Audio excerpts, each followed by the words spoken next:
Alex एक बार फिर बुरे सपने से डरकर उठ बैठा। ऐसा उसके साथ इतनी बार हो चुका था कि अब गिनती करना भी बेकार था। हालत ये थी कि वो सोते वक्त भी अपने हाथ में बंदूक लेकर सोता था। रोज जिम जाकर खूब पसीना बहाता, शरीर को ताकतवर बनाता, लेकिन फिर भी उसके चेहरे पर हमेशा एक अजीब सी उदासी छाई रहती थी।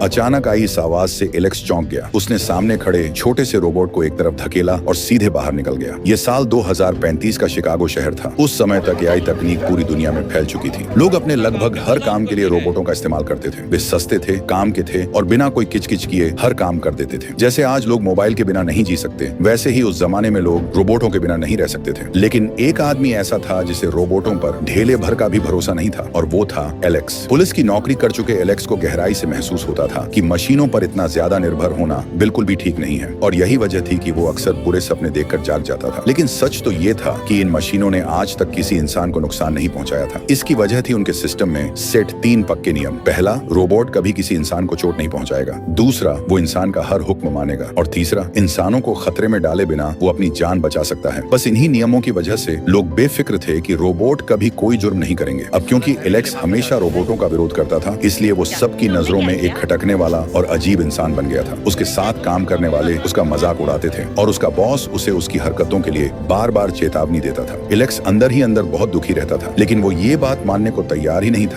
कि रोबोट और इंसान एक साथ शांति से रह सकते हैं। दिक्कत बस ये थी कि उसके पास अपनी बात साबित करने के लिए कोई सबूत नहीं था। ठीक उसी समय जब मार्केट में नए और एडवांस 5वीं पीढ़ी के रोबोट आने ही वाले थे, मशहूर रोबोट कंपनी के हेडक्वार्टर की एक ऊंची बिल्डिंग से गिरकर एक आदमी की मौत हो गई। मरने वाला आदमी एलेक्स का पुराना दोस्त और रोबोट का पिता, कहा जाने वाला डॉक्टर टॉम था। इस आदमी ने अकेले ही रोबोटों की पूरी दुनिया खड़ी की थी और लोगों की जिंदगी को पूरी तरह से बदल कर रख दिया था। लेकिन कामयाबी के शिखर पर बैठा ये आदमी अचानक कई मंजिल ऊपर से नीचे गिर गया, और सबसे बड़ी बात, जिस कमरे से वो गिरा था वो अंदर से लॉक था। इसका सीधा सा मतलब ये निकाला गया कि उसने आत्महत्या की है। डॉक्टर टॉम की लाश के पास एक होलोग्राम वाला प्रोजेक्टर पड़ा मिला, जिसमें मरने से पहले डॉक्टर का रिकॉर्ड किया हुआ एक 3D वीडियो था। एलेक्स ने उस वीडियो से कुछ सुराग निकालने की कोशिश की, लेकिन वो वीडियो बस बार बार एक ही रटा रटाया जवाब दे रहा था। आई एम सॉरी, मैं ज्यादा बात नहीं कर सकता। अब इस केस की जांच करना तो इंसानी दिमाग के ही बस की बात थी। एम्मा नाम की एक महिला साइंटिस्ट की मदद से एलेक्स जांच पड़ताल के लिए रोबोट कंपनी में आराम से आ जा सकता था। हेडक्वार्टर में छप्पे छप्पे पर 24 घंटे नजर रखने वाले कैमरे लगे थे, और सारा डेटा ईव नाम के एक सुपर कंप्यूटर से जुड़ा हुआ था। ये सिस्टम डॉक्टर टॉम का सबसे पहला आविष्कार था, जो बहुत तेज और एकदम सुरक्षित माना जाता था। लेकिन जब एलेक्स ने मौत से ठीक पहले की लैब की फुटेज मांगी, तो ईव ने कहा, क्षमा कीजिए,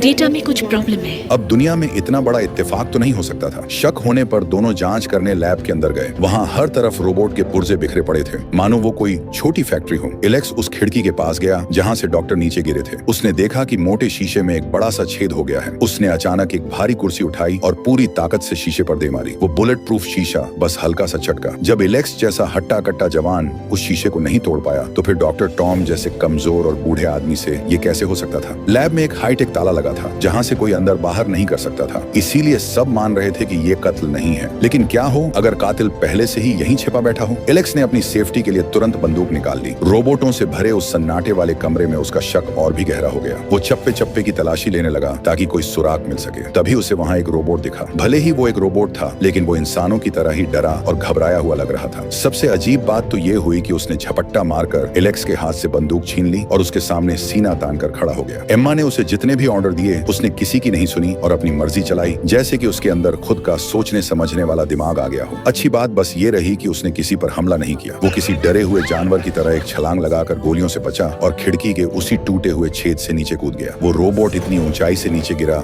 जमीन की टाइल्स के टुकड़े टुकड़े कर दिए और फिर तुरंत उठकर सरपट भागने लगा। इस मशीन की मजबूती सच में कमाल की थी। जब एलेक्स भागकर नीचे पहुंचा, तो वो रोबोट पहले ही वहां से गायब हो चुका था। बस जमीन पर मशीन का तेल गिरा हुआ था। इसे देखकर एलेक्स समझ गया कि वो रोबोट घायल है, और उसने अंदाजा लगाया कि वो खुद को रिपेयर करने के लिए पक्का रोबोट बनाने वाली फैक्ट्री ही गया होगा। दोनों तुरंत उस रोबोट फैक्ट्री पहुंचे। यहाँ कोई भी जिंदा इंसान काम नहीं कर रहा था। पूरा काम मशीनों से अपने आप हो रहा था, एकदम किसी रोबोट साम्राज्य की तरह। एम्मा ने सिस्टम में चेक किया कि गोदाम में कितने 5वीं पीढ़ी के रोबोट हैं। डेटा से पता चला कि फैक्ट्री में कुल 1001 रोबोट हैं, जो कि रोजाना बनने वाले रोबोटों से ठीक एक ज्यादा था। इसका सीधा सा मतलब था कि वो भगोड़ा रोबोट पक्का यहीं छिपा है। सीधी सादी एम्मा ने सोचा कि वो एक एक करके सबका इंटरव्यू लेगी, लेकिन एलेक्स सीधा रोबोटों की फौज के सामने गया और उन्हें बिल्कुल भी न हिलने का कड़ा ऑर्डर दिया। फिर फिर उसने अपनी बंदूक निकाली और रोबोटों के सामने तान दी। उसका प्लान था कि अगर किसी रोबोट के अंदर खुद की जान की परवाह होगी तो वो बंदूक देखकर पक्का डरेगा। ये रॉबर्ट्स यूएसआर की प्रॉपर्टी है। मैं नहीं, ये ऐसा बोलकर उसने ट्रिगर दबा दिया। धड़ाधड़ 3 रोबोटों के सिर में गोली मार दी, लेकिन रोबोटों की सेना फिर भी हिली तक नहीं। वो चुपचाप खड़े रहे। जब एलेक्स अगले रोबोट की तरफ बढ़ा और बंदूक तानी तो जैसे ही उसने ट्रिगर दबाने की कोशिश की, दूर खड़ा एक रोबोट थोड़ा सा हिला और फिर घबरा कर भागने लगा। खतरे को देखकर इस मशीन का डरना बिल्कुल इंसानों जैसा था। एलेक्स ने 1 सेकंड की भी देरी नहीं की और उसके पीछे भागने लगा, लेकिन वो रोबोट बाकी रोबोटों की भीड़ में घुसकर छिप गया। सारे रोबोट बिल्कुल एक जैसे दिख रहे थे। देखकर किसी का भी दिमाग चकरा जाए। एलेक्स अब बस ध्यान से उसे ढूंढ सकता था और किसी भी अचानक होने वाले हमले से खुद को बचा सकता था। तभी वो लोहे का रोबोट अचानक सामने से आया। उसने हवा में ही एलेक्स की बंदूक पकड़ी और दूर फेंक दी। फिर उसने आगे की तरफ एक जोरदार छलांग लगा दी। आसपास खड़े रोबोटों ने तुरंत उसे रास्ता दे दिया। उस छोटे रोबोट ने जबरदस्त जंप मारी, उछला,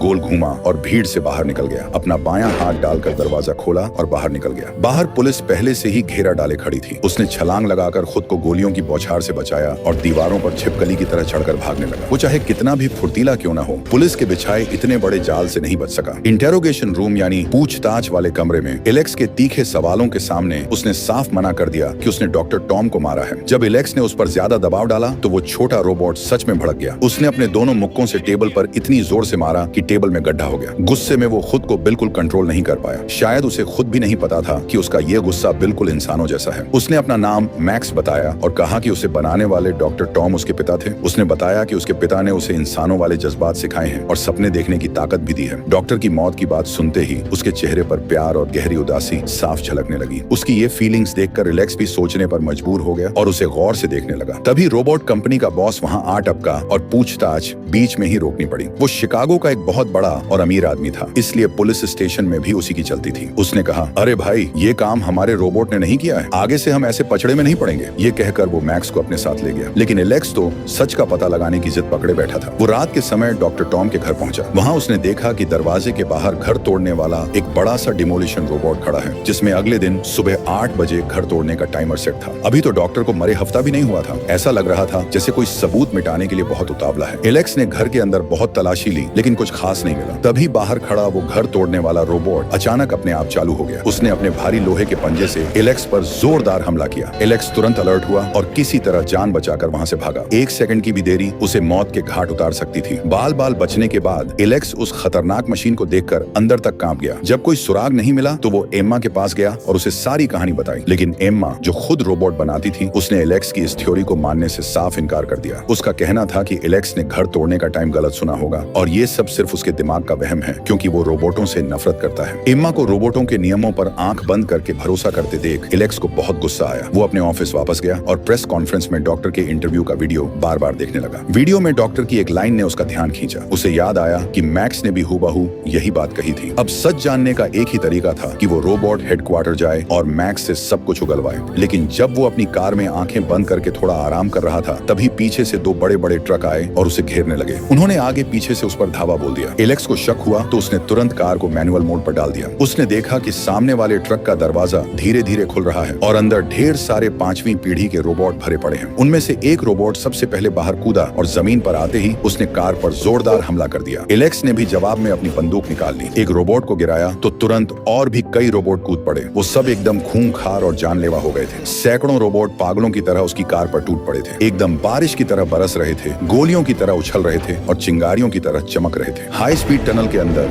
ये खौफनाक और जबरदस्त रेस बन गई थी। रोबोटों की भीड़ के बीच से एलेक्स ने एक खाली जगह देखी और अपनी कार को ट्रक के आगे निकालने की कोशिश की। अपनी जान के प्यासे इतने सारे रोबोटों को देखकर उसने दांत पीसे और स्टीयरिंग व्हील को पूरी ताकत से घुमा दिया। कार लट्टू की तरह 360 डिग्री गोल गोल घूमने लगी, जिससे रोबोट हवा में उछल उछल कर दूर जा गिरे। फिर कार एक पतली सी सुरंग में घुस गई और वो ट्रक दीवार से टकराकर चकनाचूर हो गया। जिंदगी भर की कमाई से ली गई एलेक्स की लग्जरी कार किसी तरह जान बचाकर एक सेफ जगह पर पहुंच गई। एलेक्स बड़ी मुश्किल से कार से बाहर निकला। गनीमत थी कि उसे बस हल्की फुल्की चोटें आई थी, लेकिन किसने सोचा था कि पीछे से एक और रोबोट आ जाएगा जो अभी भी जिंदा था। उसने एलेक्स को पकड़ा और उठाकर 10 मीटर दूर पटक दिया। एलेक्स जमीन पर जा गिरा और वो रोबोट अपना टूटा हुआ शरीर घसीटते हुए उसकी तरफ बढ़ने लगा। एलेक्स फुर्ती से उठा, एक लोहे का पाइप उठाया और हमला कर दिया, लेकिन रोबोट ने जोर का धक्का दिया, जिससे एलेक्स लोहे के रैक के साथ जमीन पर धड़ाम से गिरा। वो छोटा रोबोट बड़ी फुर्ती से खंभे पर चढ़ा, हल्की सी छलांग लगाई, एलेक्स को पकड़ा और हवा में उल्टा लटकाकर गोल गोल घुमाते हुए जमीन पर पटक दिया। एलेक्स को एक हथियार मिला उसने जोर जोर से कई वार किए। एक लात मारकर एलेक्स को दूर फेंक दिया, लेकिन एलेक्स का कुछ नहीं बिगड़ रहा था। रोबोट ने हथियार उठाया और अंधाधुंध वार करने लगा। एलेक्स ने बचने के लिए अपना हाथ आगे कर दिया। एलेक्स का मशीन जैसा हाथ देखकर वो रोबोट भी थोड़ा कंफ्यूज हो गया, लेकिन उसने फिर से लोहे से वार किया, जिसे एलेक्स ने रोक लिया। फिर एलेक्स ने एक ऐसा मुक्का मारा कि रोबोट हैरान रह गया। उसने अपनी पूरी ताकत लगाकर उसे एक और मुक्का मारा और फिर रोबोट जमीन पर गिर पड़ा। लेकिन तभी पुलिस की सायरन की आवाज आई, जिसे सुनते ही वो भागने लगा। उसने आग की लपटों में छलांग लगा दी और जलकर राख हो गया, जबकि एलेक्स वहां खड़ा खड़ा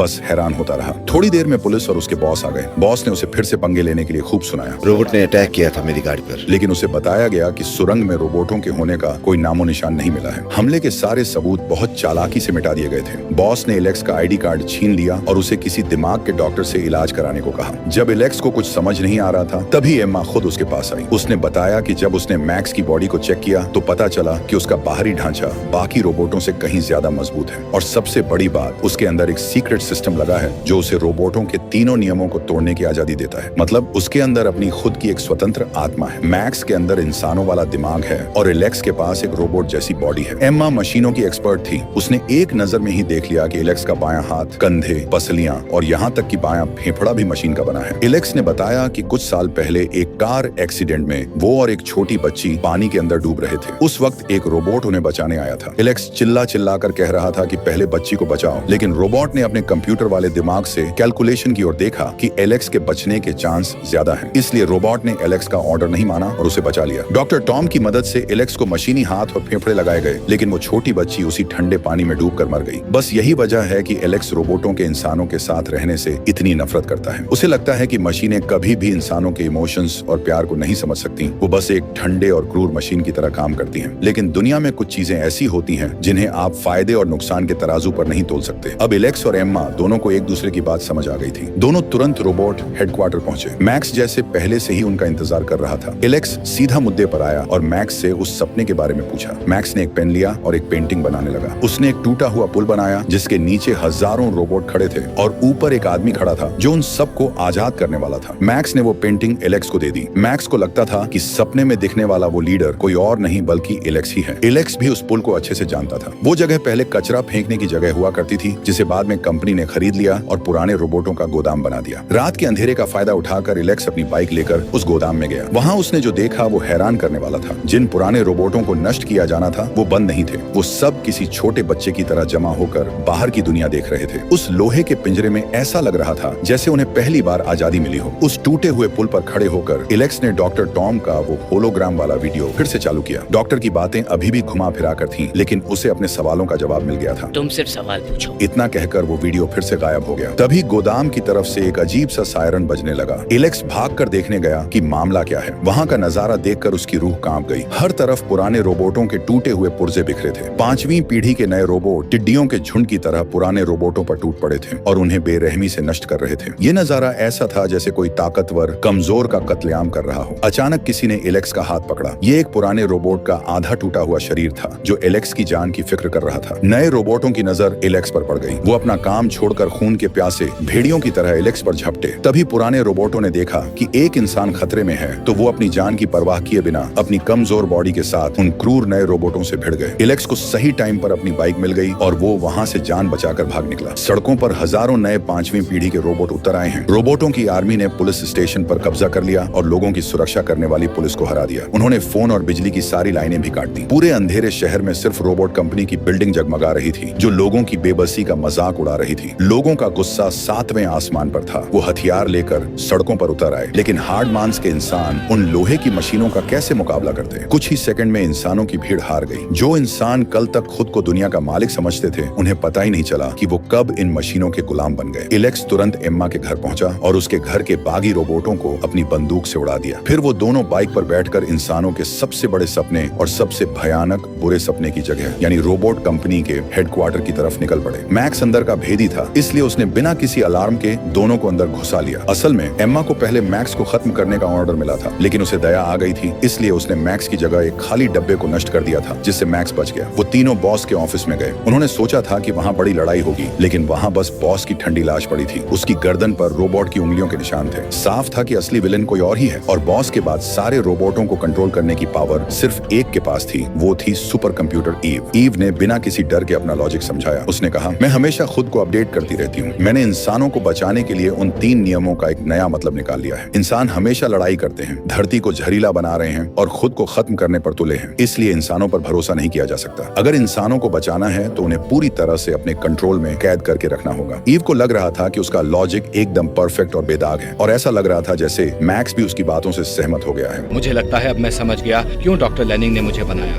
ये बोलकर मैक्स ने अचानक एम्मा को पकड़ लिया और उसके सिर पर बंदूक तान दी। वो एलेक्स को हथियार डालने की धमकी दे रहा था, लेकिन उसने चुपके से एलेक्स को आंख मारी। पुलिस स्टेशन में पूछताछ के टाइम मैक्स ने आंख मारने का मतलब पूछा था। तब एलेक्स ने कहा था कि रोबोट इसे कभी नहीं समझ सकते, क्योंकि ये इंसानों के बीच का भरोसा और आपसी समझ दिखाता है। और अब मैक्स आंख मारकर बता रहा था कि वो भी इंसानों वाला भरोसा कर सकता है। मैक्स के इशारे पर एलेक्स ने गोलियां चलानी शुरू की और धड़ाधड़ फायरिंग करके वहां खड़े सारे रोबोटों को ढेर कर दिया। फिर वो तीनों 2 हिस्सों में बंट गए। एम्मा और एलेक्स ईव के मेन सिस्टम को तबाह करने गए और मैक्स एक खास सीरम लेने चला गया जो ईव को खत्म कर सकता था। ईव का दिमाग बहुत विशाल था और पूरी बिल्डिंग से जुड़ा था। इससे पहले कि एम्मा सिस्टम को हैक कर पाती, ईव के भेजे हुए छोटे रोबोट ज़ॉम्बी की तरह चारों तरफ से आ गए। उन्होंने ऊपर का शीशा तोड़ दिया और उल्का पिंड की तरह नीचे गिरने लगे। एलेक्स और एम्मा को अपनी पूरी ताकत से उनसे लड़ना पड़ा। जब मैक्स दरवाजा तोड़कर वापस आया तो एम्मा हवा में लटकी थी और किसी भी पल गिर सकती थी, और एलेक्स रोबोटों के बीच बुरी तरह फंसा था। एलेक्स ने चिल्लाकर ऑर्डर दिया, लेकिन मैक्स ने अपने दिमाग से कैलकुलेट किया कि यही ईव को खत्म करने का सबसे सही टाइम है। इतिहास एक बार फिर से खुद को दोहरा रहा था, लेकिन इस बार इंसानी जज्बात वाले मैक्स ने एक अलग फैसला लिया। उसने वो सीरम एलेक्स की तरफ उछाल दिया और खुद एम्मा को बचाने के लिए नीचे छलांग लगा दी। एलेक्स ने हवा में वो सीरम कैच किया और अपने मशीनी हाथ के सहारे कई मीटर नीचे फिसलते हुए सीधा ईव के मेन दिमाग तक पहुंच गया। उसने वो सीरम ईव के सिस्टम में इंजेक्ट कर दिया। ईव अभी भी पागलों की तरह अपना वही लॉजिक बड़बड़ा रही थी, लेकिन सीरम जाते ही उसका सिस्टम बेकाबू होकर क्रैश होने लगा। जोरदार धमाके और चिंगारियों के साथ ये लंबी और भयानक रात हमेशा के लिए खत्म हो गई। पूरे शहर की बिजली वापस आ गई, लोग फिर से सड़कों पर आ गए। रोबोटों के अंदर का वो वायरस खत्म हो गया और वो फिर से पहले जैसे सीधे साधे बन गए। स्पेशल आर्मी ने आकर सारे 5वीं पीढ़ी के रोबोटों को जब्त कर लिया, बस मैक्स को छोड़कर। जब मैक्स से पूछा गया कि डॉक्टर ने सुसाइड क्यों किया, तो उसने बताया कि उसने डॉक्टर से एक वादा किया था। डॉक्टर को ईव के खतरनाक इरादों का पता चल गया था, लेकिन ईव हर वक्त उन पर नजर रखती थी। इसीलिए डॉक्टर ने मैक्स को बनाया जो अपनी मर्जी से सोच सकता था। मैक्स की मदद से डॉक्टर ने अपनी मौत का नाटक रचा ताकि एलेक्स इस मामले की जांच करे। जो इंसान और रोबोट एक दूसरे से इतनी नफरत करते थे, उन्होंने मिलकर इस सुपर कंप्यूटर की साजिश को फेल कर दिया था। एलेक्स ने दोस्ती के नाते मैक्स को आंख मारी और मैक्स भी शर्माकर मुस्कुरा दिया। डॉक्टर की आखिरी इच्छा पूरी करने के बाद मैक्स उसी टूटे हुए पुल के पास आया। वो देख रहा था कि कैसे सारे रोबोट शांति से गोदाम के अंदर जा रहे हैं। वो एलेक्स की बताई हुई आजादी के बारे में सोच रहा था। तभी नीचे खड़े सारे रोबोटों ने मानो कोई पुकार सुनी हो। उन्होंने एक साथ अपना सिर उठाया और ऊपर खड़े उस व्यक्ति की ओर देखा। ये बिल्कुल वही नजारा था जो मैक्स ने अपने सपने में देखा था। वो मसीहा जो रोबोटों को आजाद कराने वाला था, वो कोई और नहीं बल्कि मैक्स खुद था। और भाई, इस वीडियो को बनाने में बहुत मेहनत लगी है, तो अगर आपको ये पसंद आया हो तो एक लाइक, शेयर और सब्सक्राइब जरूर कर देना।